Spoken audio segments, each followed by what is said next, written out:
The views and opinions expressed on any program are those of the producers and/or the persons appearing on the program, and do not necessarily reflect the views and opinions of FRC Media, Bristol Community College, or the City of Fall River.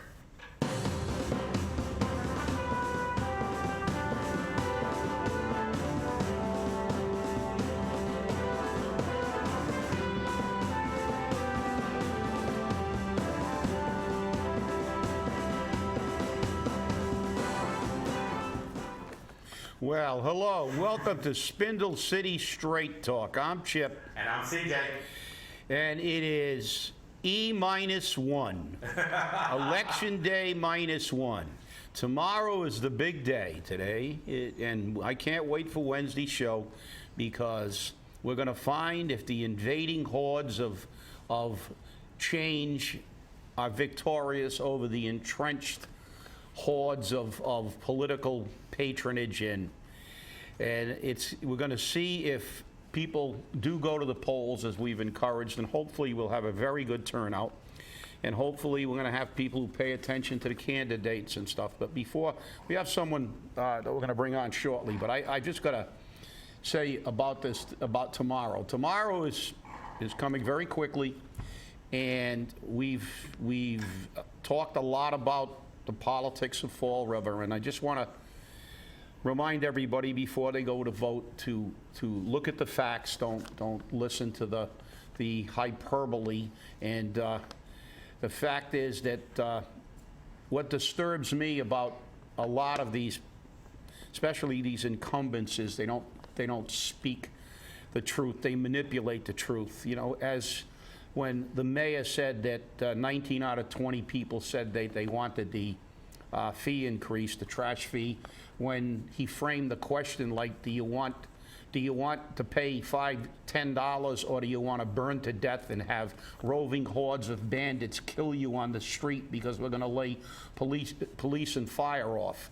So, you know, those kind of things are manipulations. When they begin to use statistics like the schools are really improving, yet when I have the Massachusetts schools and district profiles, the accountability data, I find that every category, all students, high needs, low income,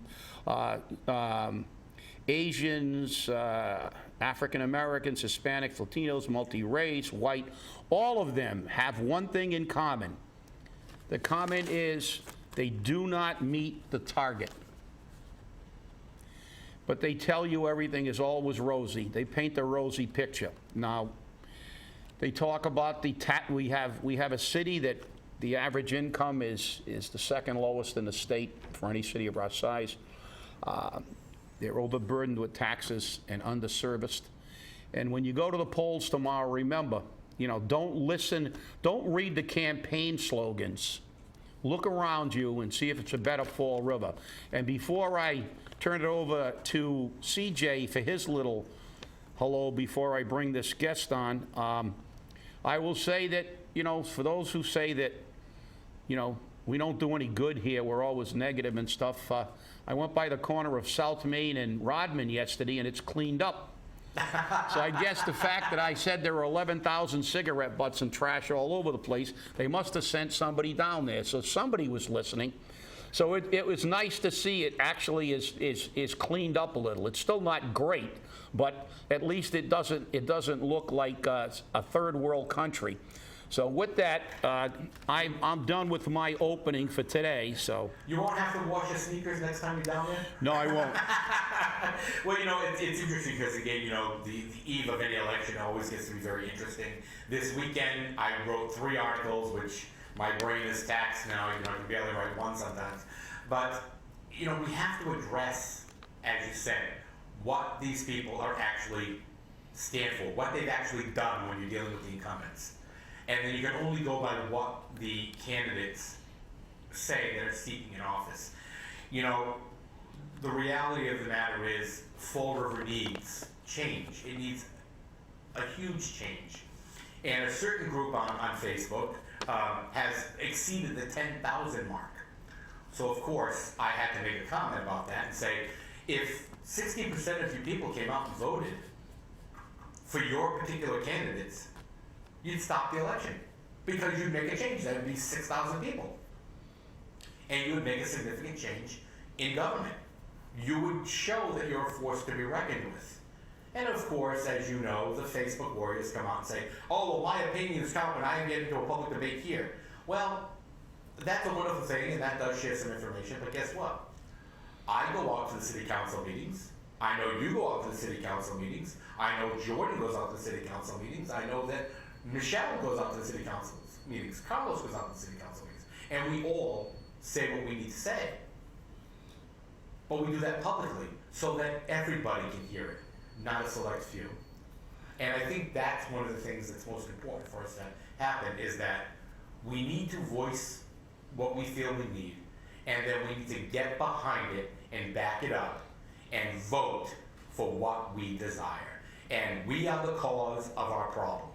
Decades of chow mein sandwiches, and this year, Coney Island hot dogs. Well, you're right. You're right, CJ. Well, the fact is that, you're right.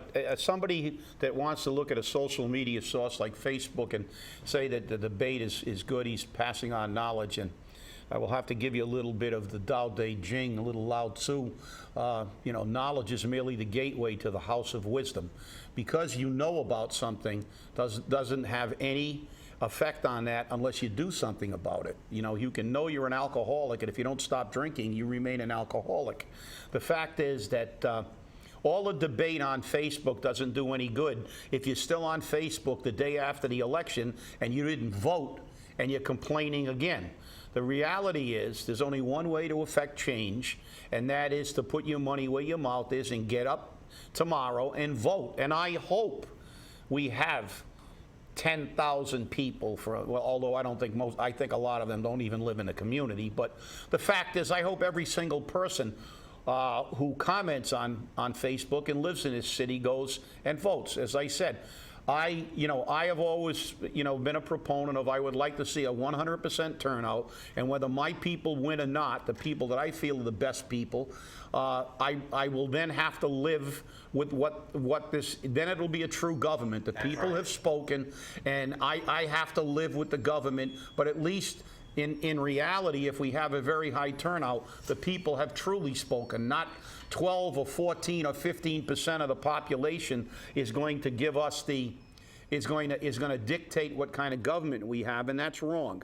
And with that, I will now segue in. We have a guest here today, and he was an employee here, so we couldn't really have him on before. And he wanted to say a few words, and he's an old friend, and I've known him for many, many years, as has CJ. So with that, I'd like to ask Steven Camara, no relation, by the way, up. Hi, Steve. How are you, Mr. Camara? Very good, Mr. Camara. The Mutual Admiration Society. Good to see you. Good to see you. Mic up. We know we don't have to show him how to mic up. Couldn't get enough of the place, huh, Steve? Well, this is happy retirement, by the way. Thank you. This is week one. I was working until last Monday. Last Monday was officially my last day working at the college, and I know that I need to stay focused and busy and active, and the best way, by the way, which is my camera, this one or this one? I always get confused. But I know... They'll find you. I like to look into the eye of the camera. So, I think that it was important for us to stay busy, and I thought, why not get back into this race like you? I've been to a few council meetings. I was particularly, I'll tell you the meeting where I began to say, if these voices don't change, I'm going to have to come and be a part of the debate, was the shifting of the tax burden to the property taxpayers and the rent payers away from business. Now, I grew up in a small business, and I know that we're all promoters of small business, and we recognize that business is really the foundation of our jobs opportunity. But the other thing that's so important is the people's ability to pay. Property taxpayers are struggling. I don't have to tell the voters that. They know it. Rent payers are struggling because when property taxpayers are receiving increases, rent payers share in that increase. And you can't keep shifting away from the business community to the residential community and not expect more bankruptcies, more foreclosures, more homelessness. So I want to be supportive of small business and providing them what they need. Clean streets are so important. An attractive city is so important. I've often said that, we talk about hospitality as an example. Well, sure, hospitality is important, but you need to clean up the city first. You need to, it's sort of like a house when you're having company. You need to make sure the dishes are done, the beds are made, the dusting is done to the best of your ability, and then you can invite the public or your friends or neighbors or family to come in. Same with our city. We need to clean it up. I remember on the 25th anniversary of Earth Day, which was some 16 years ago, I co-chaired through the YMCA. I was working at the Y at the time with, I think it was Mr. Balboni from then BFI, and we co-chaired and had over 500 people. It was really the first time there was a mass cleanup of Fall River. It was when Kathy Viveris was running against Ed Lambert. Ed Lambert had his trucks out on Martine Street. Kathy Viveris was knee-deep in mud and shopping carts on Amity Street. And yet we did a whole citywide cleanup. It'd be great if every candidate that's running right now would get out and do a citywide cleanup, as we did back then some 16 or so years ago. But those are the kinds of things that are important to me. It's a recognition that property tax payers and rent payers have had enough. We need to wipe out this $10 per unit fee. That is absurd. When that was instituted, I said, what could be worse than providing that, I can say now, retiree on fixed income?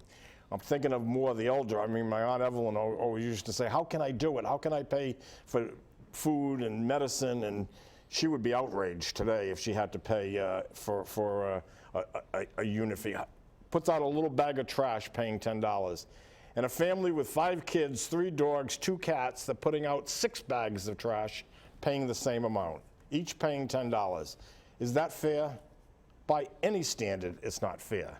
So that to me is the first thing that we need to do, is wipe out unfair, absolutely regressive taxation and fees. And by the way, another thing that really disturbed me about this council was back in 2008 when I was last on the council, Ray Haig and I, in fact, argued, why would the city council want to transfer its authority to boards and commissions to set fees? And yet they did it. And many of them are still sitting there today.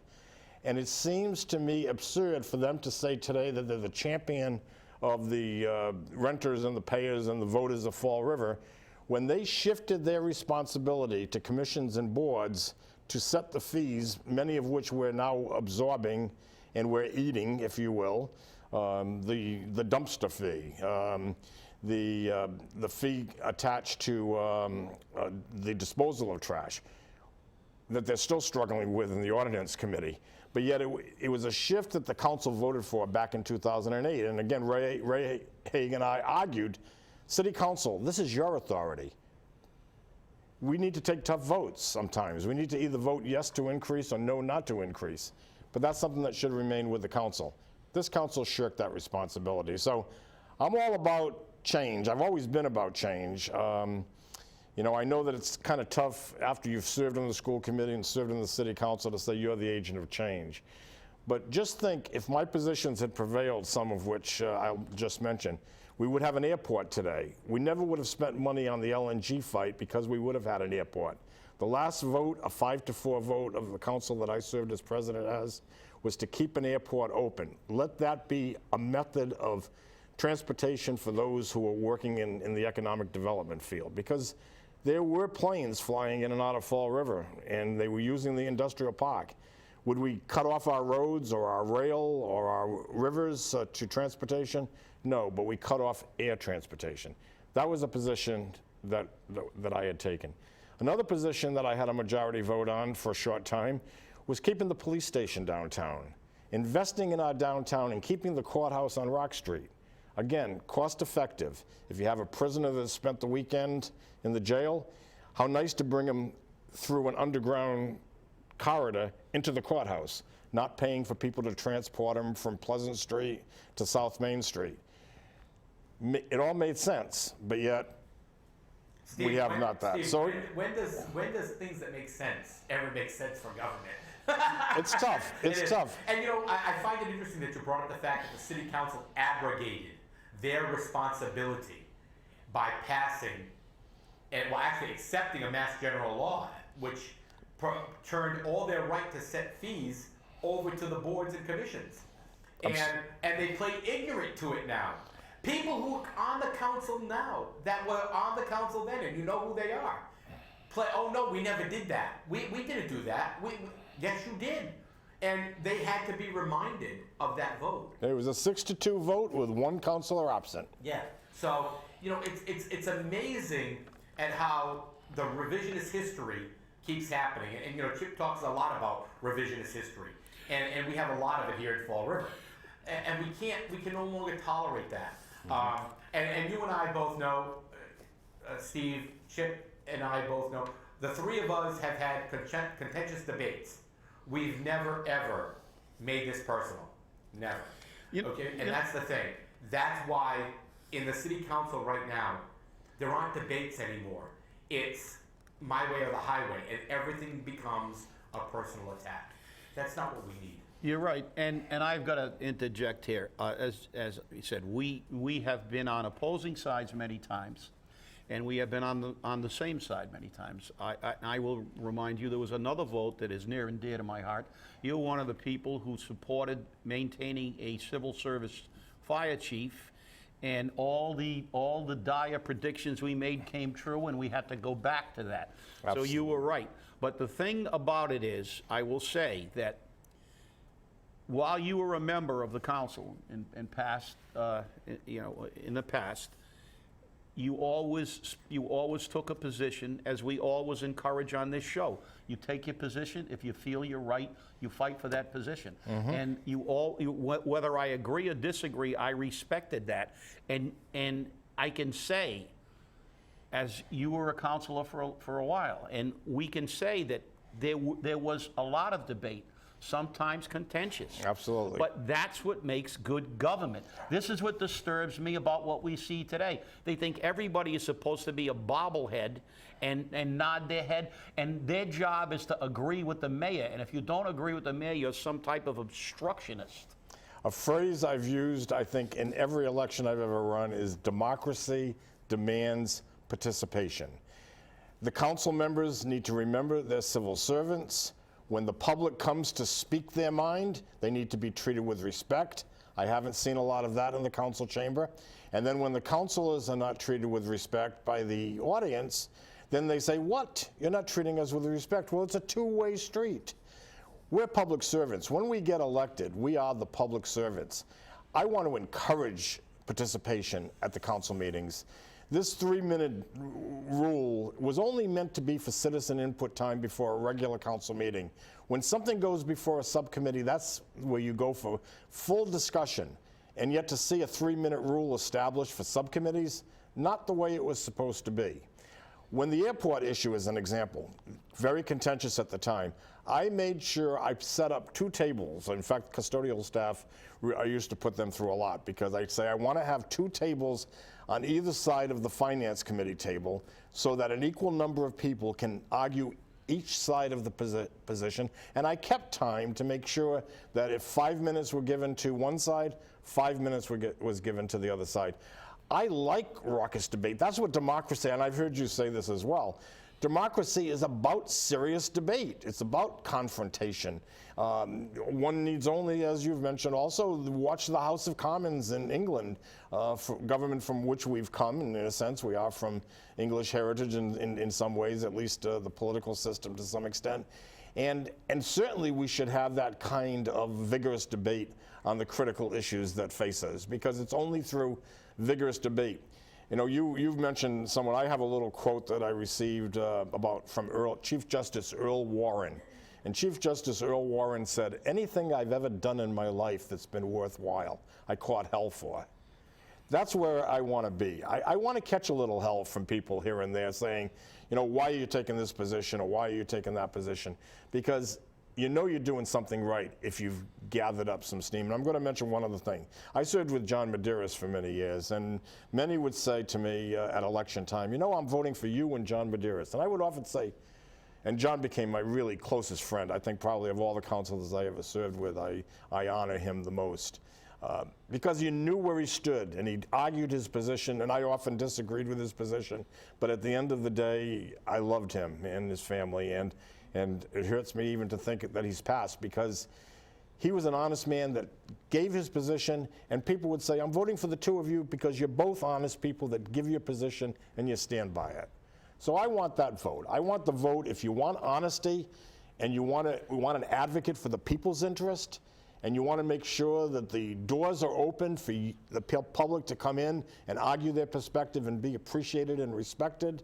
And if you want an advocate for the taxpayer and the rent payer, because we've had enough shift onto the property taxpayer, we're struggling, and I'm one of those people struggling to make sure bills are paid every month, fearful of bankruptcy if I don't get those bills paid. So we need to have an advocate for controlling spending, because it is a spending problem, and it's also a problem of not recognizing where resources in the future need to come from. Because we can't go to constant property tax to make things move. The state and federal governments need to be an ally to America as they're allies all around the world, sending our money all around the world. There needs to be an urban policy. People used to be critical of my going to the Massachusetts Municipal Association or to the National League of Cities to try to get advocacy for those tax dollars, income tax, which is a progressive tax, that more of that kind of money comes to us. We will never be able to compete with the Newtons and the Wellesleys until there's a shared responsibility by the Commonwealth and by the federal government that Fall River is as important as are those wealthy communities that surround Boston. You're right. See, and I have to say that we did have an ulterior motive, not only because you couldn't be on before, but also because it's not only this is campaign. You were you served at a time that when CJ and I talk a lot, people they look at us like we're not telling the truth, that this never happened. We never had a council that actually had very vigorous debate and the city moved forward. And it's nice to have you here because you're actually one of those people who sat in a city council where we had some very, very contentious debate, yet at that time, we had 300 firefighters that were paid for by the city. We weren't dependent. We weren't begging the feds and begging the state. We had things like revenue sharing. Yeah, we paid our essential service. We had priorities in our spending, and it's nice to have, contrary to what you try to think, some of our detractors, that we make things up. We don't.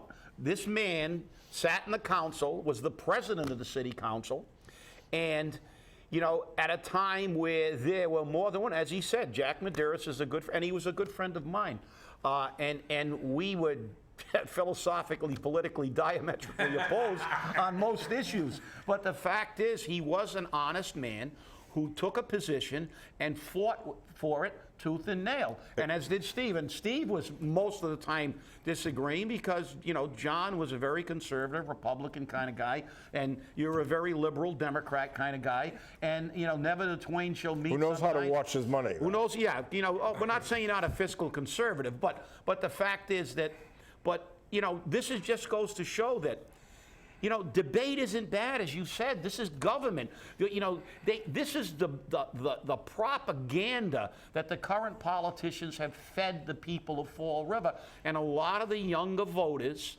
don't remember a time, especially the 19, 20-year-old, 21-year-old voters, do not remember a time, and they've been conditioned to say, oh, if somebody disagrees with the mayor, they're against the city, and they should be, you should be thrown out, leave the city, love it or leave it. The old love it or leave it has come back, and this is one of the reasons that it's really good to have you here, because not only from the political standpoint, but from the historical standpoint of where our city was at one time, when our city was a lot better off. Let me tell you one other number I want you to remember. The number 75. Because that was the first time I ran for public office, was in 1975. I was only 10 years old. Okay. But let me tell you that. He's a politician. He can lie very well. Let me tell you, back in 1975, 75% of the registered voters came out to vote. Yes. 75%. And when I hear now 30% come out and they say, oh, it's a wonderful turnout, you know, I'd be happy with a 30% turnout. I'm not really going to be happy because I want to see a 75% turnout. But that's what you, the voters, need to do. Why? That wasn't so long ago. What, 40 years ago? 40 years in 1975, 75% of the registered voters came out to vote, and now we can't get 30%? And we wonder without why the celebrating government it? has gotten worse. And That's there right. you go. And the other fact is that in 1975, I can guarantee you, I'll have to go back and look at the stat because I won't give a stat off the top of my head, but I know that right now only 37% of the people in the city of Fall River own property. We have driven many of those voters and taxpayers out of the city because of the transition to a government of a bunch of bobbleheads. And this is the problem. And it's good that we have someone here who was actually part of a government and can say, the first time I ran for office, can you imagine 75? The mainstream media will have a stroke if 75% of the people Even come the out way to we vote. campaigned, if you think about going to an event or going to a church feast or something, and know that presumably 3 of every 4 people in that space were voters. That's right. Now you go to an event and you got to think 1 out of 3 maybe 1 out of 4. It's a whole different world for governing, and it's not a good one. I believe, I've always said also, that you get the government that you deserve. That's right, you do. And if 30% come out, you're going to get 30% of good government. And the thing is, and Chip, you have to give Steve credit on that quote because we get a lot of hell for what we do. So we've got to be doing something right for sure. But the one thing I can remember, and I mean in '75 when you first ran, I believe that was for school committee. School committee, a volunteer position, by the way. Back then it was a volunteer position. That's right. And you had preliminary elections because somebody wanted to run for it. Exactly. I was in elementary school. I was in an elementary school system that worked. And somehow or another, over the years, that school system, as Chip said at the beginning of the show, no longer meets targets. So what were we doing right then that we're not doing right now? I'll tell you what it is. We went out and we voted. We voted and we got the government we demanded, the government we deserved, and we got the representation that was necessary to affect change and to make sure that the people of Fall River were successful in every endeavor. And for that, Steve, I've got to give you, a couple of thumbs up because you were part of that process. Not that we're endorsing anybody, but we do have to recognize your accomplishments. And I remember some of the debates in the city council when you were city council president. They were civil. They were heated. They were long-standing, but they were civil. Thanks. And I got to say one thing, since you guys, your memories are beginning to fail. You were 11 in '75 when you ran. CJ was in grammar school. I was in pre-primary. So okay, I might as well. There we go. I might as well stretch the truth. So, but I mean, absent that, no, really, it was great to have you. Thank you. Because you brought a perspective I think that really needed, and I think it's great timing. The day before the election, it's nice for people, who are going to watch this show to say, hey, you know something? It gives them more food for thought. And I'm doing it without yard signs. I'm not adding to the waste stream and the litter in our city. But when you do it that way, you need to ask people to pass it on. Tell your friends and family, get out and vote. And if one of those votes can come to a guy named Camara, there were 2 Camaras on the ballot. And there were 2 Steves on the ballot. But somewhere the 2 names Steve Camara come together. Well, we always close the show. I tell them to stay angry because anger means passion and you might get them to the polls.